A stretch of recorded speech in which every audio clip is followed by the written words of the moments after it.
Welcome to education plus. గత 15 సంవత్సరాల నుంచి హైయర్ ఎడ్యుకేషన్ స్టూడెంట్స్ కి అడ్మిషన్ గైడెన్స్ ఇస్తున్న ట్రస్టెడ్ కన్సల్టెన్సీ ఏపీ మరియు తెలంగాణ నందు ఏజీబీఎస్సీ చదవాలనుకునే విద్యార్థులకు ముందుగా గుర్తుకొచ్చేది Crystal education services CEO Mahendra Naidu. ఈ రోజు ఆయన మనతో పాటు స్టూడియోలో ఉన్నారు. అగ్రికల్చర్ బీఎస్సీ గురించి వారిని అడిగి తెలుసుకుందాం. అదేవిధంగా ICAR అక్రిడేషన్ పొందిన తీర్థంకర్ మహావీర్ యూనివర్సిటీ గురించి కూడా మరిన్ని విషయాల్ని తెలుసుకుందాం. ఈ రోజు మనం డిస్కస్ చేస్తున్న తీర్థంకర్ మహావీర్ యూనివర్సిటీ గురించి ఏవిని చూద్దాం. Are you ready? Ready to expand your mind, to look beyond the cutting edge, ready to be of service to society, to be thrust into real world experience, ready to stretch your limits and then find peace within. Ready to ask bold questions and hone skill sets through relentless practice. Ready to meet the best and dazzle them with your brilliance. Tirthankar Mahavir University, preparing professionals for a new India.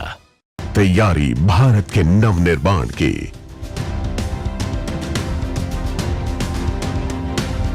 एक interdisciplinary शिक्षा का केंद्र तीर्थंकर Mahavir university Moradabad.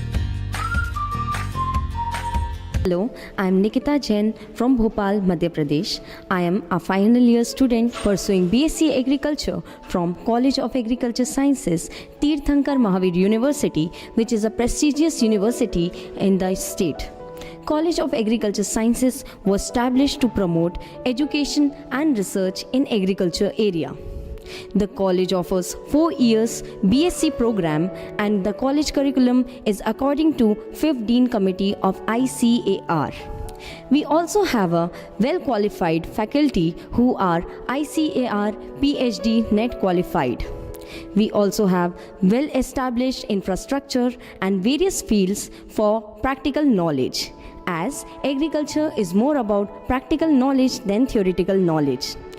Various cultural events are also held. Hello everyone, myself Dr. Archana Negi, working here as Assistant Professor in College of Agriculture Sciences in the Department of Plant Pathology in Tirthankar Mahavir University. I'm and it provides an excellent ecosystem for the extracurricular activities of the students. It has hospitals, stadium, sports stadium. This college provides a BSc Honours degree. It is a 4-year degree program for undergraduate students. The curriculum of this college is based on the recommendations of 5th Dean Committee of ICAR. Our curriculum provides skill enhancing techniques, having nursery management, organic farming, biofertilizer and biopesticide production, mushroom cultivation technology, food processing and all. And we are having our own greenhouse in which we have nursery of flowers and vegetables. We are having our own demonstration field for aromatic and medicinal plants, in which we have many medicinal plants like allspices, black pepper, hing, tej patta, long and many more medicinal plants. We have more than 12 well-equipped laboratories in the respective departments of horticulture, plant pathology, entomology, soil science, agronomy, biochemistry and biotechnology, agrometeorology and crop physiology. The purpose is to provide practical exposure to these students so that beside the theory knowledge, they also attain practical knowledge and they excel in their field of respective departments. In our College of Agriculture Sciences, we have incubation and startup cell to provide wings to the new ideas from our budding agriculture professionals.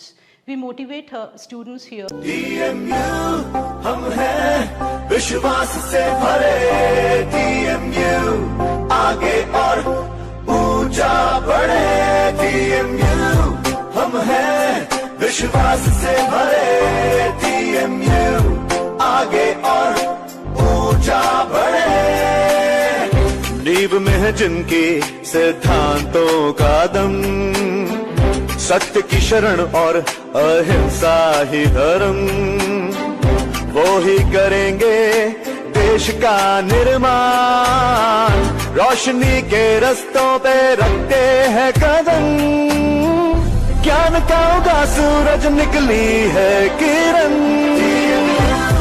हम हैं विश्वास से भरे, TMU आगे और ऊंचा बढ़े।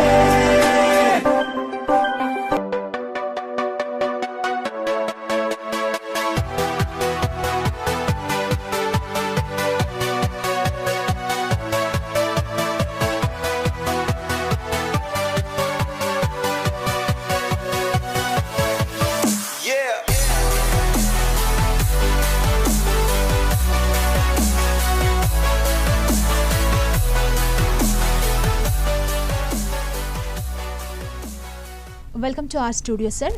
ప్రస్తుతం ఎంబీబీఎస్ తర్వాత అందరూ మాట్లాడుతున్నది ఏజీబీఎస్ కోర్స్ గురించి. అంటే ఈ కోర్స్ తీసుకుంటే ఫ్యూచర్ ఎలా ఉంటుంది? డెఫినెట్లీ బాగుంటుందమ్మా. మనం చూస్తే ఎంబీబీఎస్ అనేది అందరికీ తెలిసిందే. బైపీసీ చదువుతున్న ప్రతి ఒక్క పిల్లవాడు ఫస్ట్ టార్గెట్ ఎంబీబీఎస్ చేద్దాం ఉంటుంది. ఈ లాస్ట్ కపుల్ ఆఫ్ ఇయర్స్ నుంచి మనం చూస్తే ఎంబీబీఎస్తో పాటుగా పిల్లలు ప్రిపేర్ అవుతుంది ఏదన్నా ఉంది అంటే అది అగ్రికల్చర్ బీఎస్సీ అనమాట. మనది అగ్రికల్చర్ బేస్డ్ కంట్రీ అవటం వల్ల రెండు మన పిల్లలకి జనరల్గా అటువైపు ఒక ఇంట్రెస్ట్ అనేది జనరల్గానే ఉంటుంది. ఇప్పుడు ఏంటి అంటే మోడర్న్ అగ్రికల్చర్ వైపు వెళ్ళటం వల్ల దీంట్లో జాబ్ ఆపర్చునిటీస్ అనేవి కూడా పెరగటం వల్ల, అదేవిధంగా గవర్నమెంట్ తీసుకొస్తున్న latest changes into agriculture sector అంటే కార్పొరేట్ అగ్రికల్చర్ మనకి రాబోతుంది. అంటే తక్కువ రిసోర్సెస్ వాడుకుంటూ ప్రొడక్షన్ పెంచుతూ ఈ ఎక్స్పోర్ట్ ఏదైతే మనం చేయాలనుకుంటున్నామో వీటన్నిటినీ బేస్ చేసుకొని లాట్ ఆఫ్ ఆపర్చునిటీస్ క్రియేట్ అవ్వబోతున్నాయి. అంటే కమింగ్ 8 to 10 yearsలో మనం అగ్రికల్చర్లో లాట్ ఆఫ్ చేంజెస్ చూడబోతున్నాం. ఎందుకంటే మనకి ఒక 25 సంవత్సరాల క్రితం కంప్యూటర్ సైన్స్ అనేది వచ్చిన తర్వాత అది ఈ 25 yearsని మనం లీడ్ చేసింది. అంటే ఎంప్లాయ్మెంట్ మనం పిల్లలు ఎవరు ఏం చదివినా ఎండ్ ఆఫ్ ద డే అందరు ఐటీ అనుకుంటా దానివైపు వెళ్ళున్నారు. ప్రతి దానికి ఒక సాచురేషన్ పాయింట్ అనేది వస్తుంది. ఆ రకంగా మనం చూసినట్టయితే ప్రస్తుతం కంప్యూటర్ సైన్స్ చదివే పిల్లలు ఎక్కువైపోయారు, జాబ్ ఆపర్చునిటీస్ తక్కువైపోయాయి. ఆ ప్లేస్లో మనకి ఏదైనా రీప్లేస్ చేయగలిగేది మన జాబ్ పరంగా చూస్తే డెఫినెట్లీగా అది అగ్రికల్చర్ సెక్టర్ అనమాట. కనుక కమింగ్ డేస్లో మనం ఎప్పుడైతే అంటే టెక్నాలజీ కంట్రీస్ లైక్ ఇజ్రాయిల్ తీసుకోండి, లేదా యుఎస్ తీసుకోండి, నెదర్లాండ్స్ తీసుకోండి, ఇట్లా కొన్ని కంట్రీస్ మనం చూసినట్టయితే యావరేజ్ ప్రొడక్షన్ మనకన్నా చాలా బెటర్గా ఉంటుంది వాళ్ళది. ఎందుకు అంటే వాళ్ళు యూజ్ చేస్తున్న టెక్నాలజీస్ మనం కొద్దిగా టెక్నాలజీ పరంగా కొద్దిగా వెనుకున్నాం. బట్ గవర్నమెంట్స్ ఇప్పుడు ఆ రకంగా చూస్తే దాన్ని బెటర్గా చేద్దామనే కాన్సెప్ట్తో ఇప్పుడు టెక్నాలజీని అడాప్ట్ చేసుకుంటున్నాం. దానివల్ల మనకి ఏమవుతుందంటే కమింగ్ డేస్లో లాట్ ఆఫ్ ఆపర్చునిటీస్ మనకి దీంట్లో క్రియేట్ అవ్వబోతున్నాయి. అంటే రీసెంట్గా ఒక పేపర్ ఆర్టికల్ ఏం చెప్తుంది అంటే అగ్రికల్చర్ బేస్డ్గా ఉన్న ఫుడ్ ప్రాసెసింగ్ యూనిట్స్లోనే మనకి దాదాపుగా ఒక 4 లక్షల మంది కమింగ్ 8 years టైంలో కావాలి అని చెప్పి. అంటే దాని సపోర్ట్ ఇండస్ట్రీకే అంతమంది కావాల్సి వస్తే మెయిన్ ఇండస్ట్రీ అగ్రికల్చర్ ఇండస్ట్రీలో ఎంతమంది మనకి ఛాన్సెస్ ఉంటుంది. సో డెఫినెట్లీగా ఏజీబీఎస్సీ అనేది కెరియర్ పరంగా కమింగ్ డేస్లో చాలా బాగా ఉండే ఏదైనా సెక్టర్ ఉంది అనుకుంటే డెఫినెట్లీగా అది అగ్రికల్చర్ సెక్టర్. ఓకే, ఏజీబీఎస్సీలో చదవాలి అనుకునే విద్యార్థులు, ఇప్పుడు చూస్తున్న విద్యార్థులు ఏజీబీఎస్సీకి వెళ్ళాలనుకుంటే వాళ్ళు సీట్ ఎలా పొందాలి? మేడం, మనకి ఆంధ్ర తెలంగాణలో ఎంసెట్ ఎగ్జామ్ అనేది ఉంది. కాకపోతే ఇక్కడ చిన్న డిఫికల్టీ ఏంటి అంటే ఈ గత కపుల్ ఆఫ్ ఇయర్స్ నుంచి దీని మీద క్రేజ్ పెరగటం వల్ల అంటే మనకి ఇన్స్టిట్యూషన్స్ పరంగా చూస్తే చాలా తక్కువ నెంబర్లో మనకి ఏజీబీఎస్సీ ఇన్స్టిట్యూషన్స్ ఉన్నాయన్నమాట. మనకి లెట్స్ ఎగ్జాంపుల్ మనం చూస్తే మనం ఎప్పుడు కూడా చూసినట్టయితే మనకి జనరల్గా ఎంసెట్ రాసే పిల్లలు ఇంజనీరింగ్ సైడ్ లేకపోతే ఇటు మెడికల్ సైడ్ వైపు వస్తుంటారు కదా. దాంట్లో చూసినట్టయితే మనకి ఇంజనీరింగ్ సైడ్ దాదాపుగా 16 లక్షల సీట్స్ ఉన్నాయి ఇండియాలో. అదేవిధంగా మనం బయో వాళ్ళ వైపు వచ్చి చూసినట్టయితే చదివే పిల్లలు ఎక్కువ ఉన్నా కూడా ఈ కోర్సు ఇప్పుడే స్టార్టింగ్ స్టేజ్లో ఉండటం వల్ల అంటే కోర్స్ ఏం కొత్తదేం కాదు, బట్ డిమాండ్ పెరగటం వల్ల దానివైపు పిల్లలు మోటివేట్ అవుతున్నారు. సో ఈ కోర్స్ వైపు వెళ్తున్నప్పుడు ఏంటి అంటే ప్రస్తుతం అయితే చాలా తక్కువ ఇన్స్టిట్యూషన్స్లో మాత్రమే ఈ కోర్సెస్ ఆఫర్ చేస్తున్నారు. ఆంధ్ర కావచ్చు, మన తెలంగాణ కావచ్చు. ఇంతకుముందు అసలు ప్రైవేట్ ఇన్స్టిట్యూషన్స్ లేవు. ఇంతకుముందు ఓన్లీ గవర్నమెంట్ ఇన్స్టిట్యూషన్స్ మాత్రమే ఉండేది. దాంట్లోకి వెళ్ళాలి అనుకున్నప్పుడు ఎంసెట్ ఎగ్జామ్ త్రూ మనకి ఆంధ్రాలో కానీ తెలంగాణలో కానీ దాంట్లో సీట్ పొందే అవకాశం ఉంది. సో కాకపోతే ఇక్కడ ఉన్నది ఏంటి అంటే హై కాంపిటీషన్ అనమాట. మనం లెట్సే ఆంధ్ర కానీ తెలంగాణ కానీ మనం చూసినట్టయితే యావరేజ్గా 90 to 1 lakh స్టూడెంట్స్ బైపీసీ వీళ్ళు ఎంసెట్ రాస్తున్నారు. బట్ మనకి సీట్స్ పరంగా వచ్చినప్పుడు ఆంధ్రాలో ఒక 600 to 700, తెలంగాణలోకి వచ్చినప్పుడు ఒక 460-500 సీట్స్ మాత్రమే ఉన్నాయి. ఈ మధ్య ప్రైవేట్ ఇన్స్టిట్యూషన్స్ వచ్చాయి. కమింగ్ డేస్లో ఈ నెంబర్ పెరిగే ఛాన్స్ ఉంటుంది. సో ఒకటి ఎంట్రన్స్ త్రూ ర్యాంక్ సంపాదించుకోవటం వల్ల దాంట్లో జాయిన్ అయ్యే ఛాన్సెస్ ఉంటాయి. లేదు అంటే కొన్ని యూనివర్సిటీస్ వాళ్ళు ఎంట్రన్స్ ఎగ్జామ్స్ పెడతారు. దాంట్లో మంచి మార్క్స్ మెరిట్ తెచ్చుకున్నట్లయితే ఆ రకంగానే చదువుకోవచ్చు పిల్లలు. లేదు అంటే కొంతమంది డైరెక్ట్ అడ్మిషన్ ఇస్తుంటారు, రైట్. ఈ కోవిడ్ వల్ల కపుల్ ఆఫ్ ఇన్స్టిట్యూషన్స్ ఎంట్రన్స్ లేకుండానే డైరెక్ట్గా అడ్మిషన్ ఇస్తున్నారు.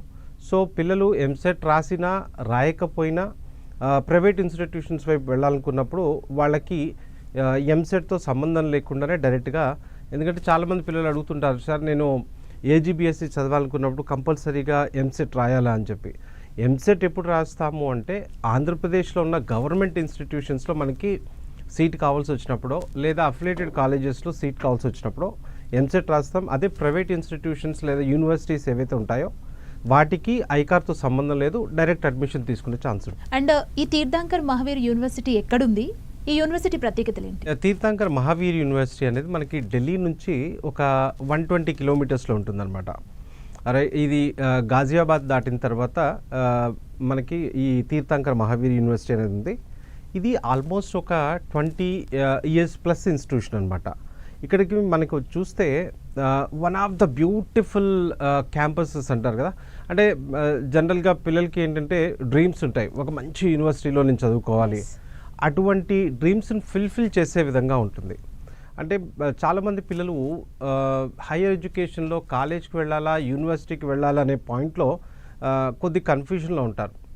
బట్ నా సజెషన్ ఏంటి అంటే, మీకు కనుక ఒక మంచి ఎక్స్పోజర్ కావాలి, లేదంటే కెరియర్ పరంగా మీకు రేపొద్దున చాలా, అంటే ఒక జాబ్కి వెళ్ళే ముందు మీరు నేర్చుకునేవంతా కూడా ఈ లాస్ట్ స్టేజ్లో నేర్చుకుంటారు, రైట్. మీరు స్కూలింగ్లో ఏం చేశారు లేదా జూనియర్ కాలేజ్ లెవెల్ ఏం చేశారుతో సంబంధం లేకుండా ఈ 4 సంవత్సరాల్లో మీరు మిమ్మల్ని ఎట్లా చేంజ్ చేసుకుంటారనే దాని మీదనే మీ ఫ్యూచర్ డిపెండ్ అయి ఉంటుంది. అంటే ఇప్పటి వరకు ఎక్కడ ఏవైతే ప్లస్ పాయింట్స్ ఉంటాయో పిల్లల్లో, అవి ఆల్వేస్ రిమైన్స్ ఎస్ ఎ ప్లస్ పాయింట్స్. మీరు ఒక బెస్ట్ ప్రోడక్ట్గా బయటికి మార్కెట్లో రావాల్సి వచ్చినప్పుడు మీలో ఉన్న మైనస్ ఏవి ఉన్నాయి అంటే, కొంతమంది పిల్లలు సబ్జెక్ట్ పరంగా చాలా బాగుంటారు, బట్ కమ్యూనికేషన్ పరంగా చూస్తే చాలా వీక్గా ఉంటారు. పేపర్ ఇచ్చి రాయమంటే చాలా అద్భుతంగా రాస్తారు, బట్ మాట్లాడాల్సి వచ్చినప్పుడు ఫియర్తో వెనక్కి వెళ్ళిపోతారు. అలాంటి టైంలో వాళ్ళ యొక్క ఎబిలిటీని ప్రజెంట్ చేసుకునే అవకాశం ఉండదు పిల్లలకి. సో ఏమవుతుందంటే, ఒక ఇంటర్వ్యూ చేసే పర్సన్ ఓకే ఈ అబ్బాయి దగ్గర సబ్జెక్ట్ లేదేమో అని చెప్పి మిస్జడ్జ్ చేసే ఛాన్స్ ఉంటుంది. సో పిల్లలు ఇప్పటి వరకు ఎలా ఉన్నదాంతో సంబంధం లేకుండా నెక్స్ట్ లెవెల్లో వాళ్ళ లైఫ్లో ఒక మంచి సెటిల్మెంట్ వైపుకు వెళ్ళాలి అనుకున్నప్పుడు ఎడ్యుకేషన్తో పాటుగా అదర్ థింగ్స్ కూడా డెవలప్ చేసుకోవాలి. మీకు ఆ రకమైన అట్మాస్ఫియర్, అంటే మనం చూస్తుంటాం ఇప్పుడు హైదరాబాద్లో ఏ స్కూల్లో చదివిన పిల్లల్ని చూసినా ఇంగ్లీష్లో అద్భుతంగా మాట్లాడతాడు, రైట్. కాన్ఫిడెన్స్ లెవెల్స్ వేరు ఉంటాయి. మనకి అదే ఒక విలేజ్ నుంచి వచ్చిన పిల్లల్లో చాలామందిలో మనం చూస్తుంటాం, రైట్. లాంగ్వేజ్ పరంగా ఏదైనా మాట్లాడే పరంగా, అంటే మీకు ఒక సరౌండింగ్స్ అనేవి చాలా విషయాలు నేర్పిస్తాయి. సో ఆ కైండ్ ఆఫ్ అట్మాస్ఫియర్ని మీకు తీర్థంకర్ యూనివర్సిటీ ఇవ్వగలుగుతుంది.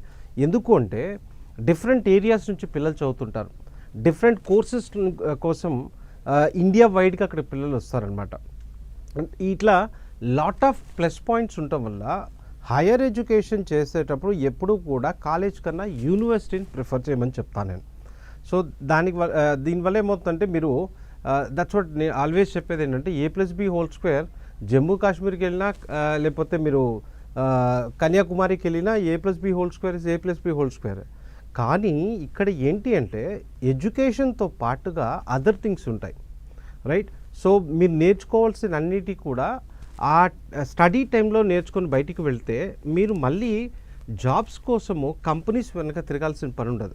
మీరు కాలేజ్లో ఉన్న టైంలోనే అన్ని స్కిల్స్ని డెవలప్ చేసుకునే ఛాన్స్ మీకు వచ్చినట్టయితే డైరెక్ట్గా కాలేజ్ నుంచి కంపెనీకి వెళ్ళిన పిల్లవాళ్ళు లైఫ్లో ముందుకు వెళ్ళడానికి వాళ్ళకి ఛాన్సెస్ ఎక్కువ ఉంటాయి. So it's a launching pad అనమాట పిల్లలకి. Higher education that last degree level, next జాబ్లోకి వెళ్ళిపోతారు కనుక. సో ఆ కైండ్ ఆఫ్ అట్మాస్ఫియర్ ఇవ్వగలిగే ఫెసిలిటీస్, రైట్, ఆ పరిస్థితులు మనకి తీర్థంకర్ మహావీర్ యూనివర్సిటీలో చూడొచ్చు. So it's a oldest institution, largest institution in India. అంటే ఒక క్యాంపస్లోనే మీకు medical college, dental college, right, agriculture courses, engineering courses, pharma related, nursing related, ఈ విధంగా దాదాపుగా ఒక 15 నుంచి 20 వేల మంది పిల్లలు చదివే క్యాంపస్ అన్నమాట. సో అటువంటి అట్మాస్ఫియర్లో పిల్లలు ఉండటం వల్ల ఏమవుతుందంటే కమ్యూనికేషన్ స్కిల్స్ డెవలప్ అవుతాయి, మల్టీ లింగ్విస్టిక్ స్కిల్స్ వస్తాయి, రైట్, కాన్ఫిడెన్స్ లెవెల్ డెవలప్ అవుతుంది, రైట్, కాంపిటేటివ్ వరల్డ్ కనపడుతుంది, ముందు అసలు ప్రపంచం ఎట్టిపోతుందో అర్థమవుతుంది. సో ఇటువంటి పరిస్థితులన్నీ మన తీర్థంకర్ మహావీర్ యూనివర్సిటీలో ఉంది. So definitely I will suggest పిల్లలకి చాలా బాగుంటుంది. ఓకే సార్, అంటే తీర్థంకర్ మహావీర్ యూనివర్సిటీ ఎలాంటి కోర్సెస్ని ఆఫర్ చేస్తుంది స్టూడెంట్స్ కోసం? ఇందాక నేను చెప్పినట్టుగా medical, right, one of the best hospital అనమాట. కోవిడ్ టైంలో అంటే బెస్ట్ పెర్ఫార్మెన్స్ అవార్డు తెచ్చుకున్న ఇన్స్టిట్యూషన్ అనమాట. సో మన పిల్లలకి ఈ పాండమిక్ టైంలో ఒకటి ఏమైందంటే గత 2 సంవత్సరాల నుంచి ఈ కోవిడ్ వల్ల పిల్లలు ఎడ్యుకేషన్ పరంగా లాస్ అయ్యారు లాట్ ఆఫ్ టైం, రైట్. అంటే ఇంట్లో చదువుకునేదానికి, ఇన్స్టిట్యూషన్లో క్లాస్లో ఉండి చదువుకునేదానికి చాలా వేరియేషన్ ఉంటుంది. ఇక్కడ చాలామంది పిల్లలతో, పేరెంట్స్తో మాట్లాడినప్పుడు వాళ్ళ నోటి నుంచి వచ్చే ఫస్ట్ ఏంటంటే, సార్ కోవిడ్ టైం కదా, మా పిల్లలు అక్కడ ఎట్లా ఉంటారు ఏంటి అని చెప్పి.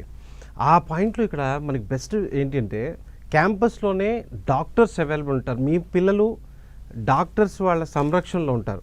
So your children is safe. మీకు ఏ ఇన్స్టిట్యూషన్, అగ్రికల్చర్ ఇన్స్టిట్యూషన్ ఇవ్వలేని సేఫ్టీ వట్టి తీర్థంకర్ మహావీర్ యూనివర్సిటీ ఇవ్వగలుగుతుంది. సో ఇక్కడ పిల్లలు క్యాంపస్లో హ్యాపీగా ఉంటారు. ఎంబీబీఎస్ కోర్స్ ఉంటుంది, అట్లనే డెంటల్ కోర్సెస్ ఉంటాయి, ఇంజనీరింగ్ కోర్సెస్ ఉన్నాయి. ఇప్పుడు ఐకార్ అక్రిడేషన్ వచ్చింది. ఇండియాలో ఒక 10 ఇన్స్టిట్యూషన్స్కి మాత్రమే ఐకార్ అక్రిడేషన్ ఉంది, దాంట్లో తీర్థంకర్ యూనివర్సిటీ ఒకటి. అట్లా lot of courses, around some 55 different courses university అందిస్తుంది అనమాట. ఓకే, అంటే ఇప్పుడు మనకు అగ్రికల్చర్ డిపార్ట్మెంట్లో గవర్నమెంట్ జాబ్ రావాలి అని చదివిన విద్యార్థులు చాలామంది అనుకుంటారు. దీంట్లో ఐకార్ అక్రిడేషన్ ఉన్న దాంట్లో మాత్రమే ఇది పాసిబుల్ అవుతుంది అని అంటుంటారు. ఇందులో నిజం ఎంత? ఎస్ మేడం, ఇందాకే ఈ పాయింట్ నేను చెప్తున్నాను. ఏంటంటే గవర్నమెంట్ జాబ్కి అప్లై చేయాల్సి వచ్చినప్పుడు ఇంతకు ముందు చాలామంది అంటే ఈ కన్ఫ్యూజన్ ఇక్కడే అవుతున్నారు పిల్లలు.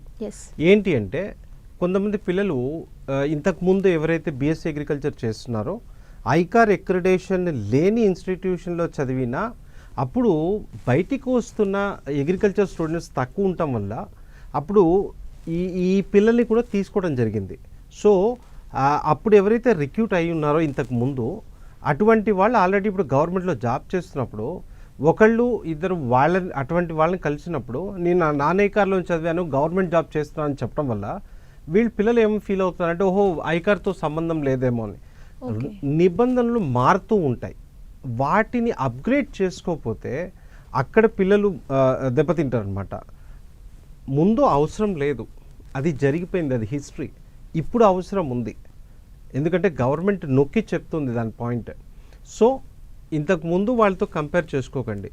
ఇప్పుడు ఐకార్ అక్రిడేషన్ ఉన్న ఇన్స్టిట్యూషన్లో చదివితేనే ఇందాక నేను చెప్పినట్టుగా మీకు అవకాశం ఉంటే ఫస్ట్ ర్యాంక్ కొట్టి చదువుకోండి, లేదా ఈ 10 ఇన్స్టిట్యూషన్స్లో ఎక్కడైతే ఐకార్ ఉందో అక్కడ చదువుకోండి. లేదు ఈ రెండిట్లో అవకాశం లేనప్పుడు నాన్ ఐకార్ ఇన్స్టిట్యూషన్స్కి వెళ్ళండి. ఓకే, అసలు ఈ ఐకార్ అక్రిడేషన్ అంటే ఏంటి? ఒక ఇన్స్టిట్యూషన్కి అంటే లాట్ ఆఫ్ ఇన్స్టిట్యూషన్స్ ఉంటాయి. సో మనం ఒక క్లాస్లో జనరల్గా ఎవరు బెస్ట్ అని చెప్పడానికి వాళ్ళ మార్కులను బట్టి ఏం చేస్తాం, వీడి ఫస్ట్ ర్యాంక్, వీడి సెకండ్ ర్యాంక్, వీడి థర్డ్ ర్యాంక్ అని ఇస్తుంటాం. ద సేమ్ వే ఇన్స్టిట్యూషన్స్కి వచ్చినప్పుడు కూడా వీళ్ళు ఏం చేస్తారంటే మనకి పెర్ఫార్మెన్స్ పరంగా చూసినప్పుడు వీళ్ళ యొక్క ఫ్యాకల్టీ ఎలా ఉన్నారు అంటే గవర్నమెంట్ ఒక ఇన్స్టిట్యూషన్కి స్టార్ట్ చేసే ముందు ఒక గైడ్లైన్స్ ఇస్తుంది. ఈ గైడ్లైన్స్ని అందరూ ఫాలో అవుతారని గ్యారంటీ లేదు. సో వాళ్ళని గైడ్లైన్స్ ఫాలో అవుతున్నారా లేదా చెక్ చేసి వాళ్ళకి గ్రేడింగ్ ఇస్తుంది. ఆ ఎడ్యుకేషన్ స్టాండర్డ్స్ ఎలా ఉన్నాయి అని ఆ ఇన్స్టిట్యూషన్ గురించి చెప్పడం కోసం. సో మనకి అగ్రికల్చర్కి అక్రిడేషన్ ఇచ్చే బాడీ ఐకార్ అనమాట. అదేవిధంగా మిగతా కోర్సెస్కి న్యాక్ అని లేదంటే ఎన్బిఏ అక్రిడేషన్ అని ఈ విధంగా ఉంటాయి. సో ఈ అక్రిడేషన్ ఏం ఇండికేట్ చేస్తుంది అంటే ఆ ఇన్స్టిట్యూషన్ యొక్క స్టాండర్డ్ ఇండికేట్ చేస్తుంది. సో గవర్నమెంట్ అంటే మిగతా కోర్సెస్కి మనకు వస్తే కౌన్సిల్స్ ఉన్నాయి. అంటే ఇంజనీరింగ్కి వచ్చేపాటికి ఏఐసిటి అని చెప్పి, లేకపోతే మెడికల్కి వచ్చేపాటికి నేషనల్ మెడికల్ కౌన్సిల్ అని చెప్పి ఇట్లా కౌన్సిల్స్ ఉన్నాయి. అటువంటి కౌన్సిల్ లేకపోవటం వల్ల ఇవి స్టేట్ పరిధిలోకి వచ్చే సబ్జెక్ట్ అనమాట. సో వీటికి స్టాండర్డ్ సెట్ చేయడం కోసం ఐకార్ ఎక్రిడేషన్ని కంపల్సరీ చేస్తున్నారనమాట. సో దట్ అంటే ఆ ఇన్స్టిట్యూషన్కి ఐకార్ ఎక్రిడేషన్ ఉంది అంటే వాళ్ళన్నింటినీ కరెక్ట్గా ఫాలో అవుతున్నారు అని చెప్పి వాళ్ళని పిల్లలకి గవర్నమెంట్ జాబ్కి ఎలిజిబిలిటీ అని చెప్పేసి అట్లా తీసుకొచ్చినారనమాట. సో ఐకార్ ఎక్రిడేషన్ అనేది ఏంటి అంటే ఎవరైతే ఇంతకుముందు 100 ఎకరాలు ల్యాండ్ ఉండాలని చెప్పి ఉండేది, దాంట్లో కొద్దిగా చేంజ్ చేసి ఇప్పుడు 75 ఎకర్స్ ఉన్నా సరిపోతుందని చెప్తున్నారు. అదేవిధంగా ఫ్యాకల్టీ కావచ్చు, ల్యాబ్స్ కావచ్చు, వాళ్ళ పాస్ పర్సంటేజ్ కావచ్చు, లేకపోతే lot of parameters they calculate అనమాట. వీటన్నిటినీ చూసుకొని CGPA ఎవరికైతే 2.5+ వస్తుందో వాళ్ళకి మాత్రమే ఐకార్ ఎక్రిడేషన్ ఇస్తారు. ఆ రకంగా తెచ్చుకున్నవి ఓన్లీ 10 ఇన్స్టిట్యూషన్స్ ప్రైవేట్లో, గవర్నమెంట్లో అరౌండ్ సమ్ 80 ఇన్స్టిట్యూషన్స్ ఉన్నాయి. దాంట్లో ర్యాంక్ త్రూ వెళ్తారు. ఈ 10 ఇన్స్టిట్యూషన్లో డైరెక్ట్ అడ్మిషన్ చేసుకోవచ్చు అట్లా అనమాట. ఓకే సార్, అంటే ఈ భారతదేశంలో ఐకార్ అక్రిడేషన్ పొందిన కాలేజీలు కానీ పబ్లిక్ యూనివర్సిటీస్ కానీ మొత్తం ఎన్ని ఉన్నాయి? గవర్నమెంట్ అరౌండ్ 80+ ఉంటాయి. అదేవిధంగా మనకి ప్రైవేట్లో ఒక 10 ఇన్స్టిట్యూషన్స్ ఉంటాయి. ఈ వీటిలో ప్రైవేట్లో వచ్చేప్పటికి అప్రాక్సిమేట్లీ ఒక 2000 సీట్స్ వరకు ఉంటాయి. గవర్నమెంట్లో వచ్చేప్పటికి అప్రాక్సిమేట్లీ ఒక 17,000 to 18,000 సీట్స్ ఉంటాయి. ఓకే, అంటే తీర్థంకర్ దీంట్లో అక్రిడేషన్ పొందింది అని చెప్పేసి ఇప్పటివరకు మీరు చెప్పారు. ఆ ఇన్స్టిట్యూట్ ది బెస్ట్ అని కూడా మీరు విద్యార్థులకు చెబుతున్నారు. అంటే ఆ అక్రిడేషన్ ఎప్పుడు పొందింది, అంటే ఏ ఇయర్లో పొందింది? మనకి ప్రైవేట్ కాలేజెస్కి ఐకార్ అక్రిడేషన్ ఇవ్వటం స్టార్ట్ చేసింది 2019లో అనమాట. ఈ 2019లో ఒక 6 యూనివర్సిటీస్కి ఒక కాలేజ్కి ఇచ్చున్నారు. ఆ తర్వాత మనం చూసినట్టయితే 20లో ఏ ఇన్స్టిట్యూషన్కి కూడా ఐకార్ అక్రిడేషన్ ఇవ్వలేదు. 21లో వచ్చేపాటికి 2 కాలేజెస్కి ఒక యూనివర్సిటీకి ఇచ్చున్నారు. సో టోటలీ ఇప్పటి వరకు వచ్చినవి 10. సో తీర్థంకర్ మహావీర్ యూనివర్సిటీకి మనకి ఎక్రిడేషన్ బాడీ ఉంటుంది ఐకార్లో, నేషనల్ ఎడ్యుకేషన్ ఎక్రిడేషన్ బాడీ అని చెప్పి, రైట్. ఈ నాయబ్ కమిటీ వచ్చేపాటికి వీళ్ళు మొన్న ఆగస్ట్ 17, 2021లో మీటింగ్ జరిగిందనమాట. ఆ మీటింగ్లో వీళ్ళ సెల్ఫ్ అసెస్మెంట్ మొత్తం ఇదంతా చెక్ చేసిన తర్వాత వాళ్ళకి అక్రిడేషన్ ఇవ్వడం జరిగింది. వీళ్ళకి అఫీషియల్గా అనౌన్స్ చేసింది September 3, 2021. ఓకే సార్, అంటే ఇప్పుడు తీర్థంకర్ మహావీర్ యూనివర్సిటీలో అడ్మిషన్ పొందాలనుకునే విద్యార్థులకు మీరు ఏం చెప్తారు? ఆ ప్రాసెస్ ఎలా ఉంటుంది? దీనికి మనకి ఎవరికైతే అడ్మిషన్ తీసుకోవాలనుకుంటున్నారో Tirthankar Mahaveer university, first of all ఇక్కడ ఉండేది లిమిటెడ్ సీట్స్ అనమాట. అంటే తీర్థంకర్ యూనివర్సిటీ క్వాలిటీకి పెద్దపీట వేస్తుంది. ఆ రకంగా చూసినట్టయితే వీళ్ళు ఎక్కువ ఇంటేక్ వెళ్లకుండా ఓన్లీ 120 ఇంటేక్ తీసుకొని దే స్టార్టెడ్ అనమాట. ఆల్రెడీ అడ్మిషన్ స్టార్ట్ అయ్యి ఆల్మోస్ట్ ఒక 20-25 డేస్ అవుతుంది. సో ఆల్మోస్ట్ అడ్మిషన్స్ అయిపోవడానికి దగ్గరికి వస్తున్నాయి, రైట్. మేబీ ఒక 30-35 సీట్స్ ఉండొచ్చు. సో ఎవరైతే అడ్మిషన్ తీసుకోవాలనుకుంటున్నారో ఆంధ్ర అండ్ తెలంగాణలో crystal edu services Tirthankar Mahavir యూనివర్సిటీకి ప్రమోషనల్ పార్ట్నర్ అనమాట. మీరు టీవీలో చూస్తున్నట్టయితే ఏవైతే ఫోన్ నెంబర్స్ వస్తున్నాయో పిల్లలు ఈ నెంబర్ కాల్ చేసినట్టుగా అయితే వాళ్ళ యొక్క పర్సంటేజెస్ ప్రకారం రైట్ అడ్మిషన్ అనేది కన్ఫర్మ్ చేయడం జరుగుతుంది. సార్, AGBS అడ్మిషన్ తీసుకోవడానికి ఎలిజిబిలిటీ ఏంటి? దీంట్లో చాలా కన్ఫ్యూజన్స్ ఉన్నాయమ్మా. దీంట్లో మనం చూసినట్టయితే AGBSC MPC వాళ్ళు చేయొచ్చు, బైపీసీ వాళ్ళు చేయొచ్చు, అదేవిధంగా డిప్లొమా ఇన్ అగ్రికల్చర్. ఈ 3 చేసిన పిల్లలు ఎవరైనా కూడా డిప్లొమా ఇన్ అగ్రికల్చర్ అన్నప్పుడు దీంట్లో 2 రకాలు ఉంటాయి. ఒకటి పాలిటెక్నిక్ 3 years టెక్నికల్ డిప్లొమా ఉంటుంది. ఆ పిల్లలు వీళ్ళకి దీనికి ఎలిజిబిలిటీ ఉండరు.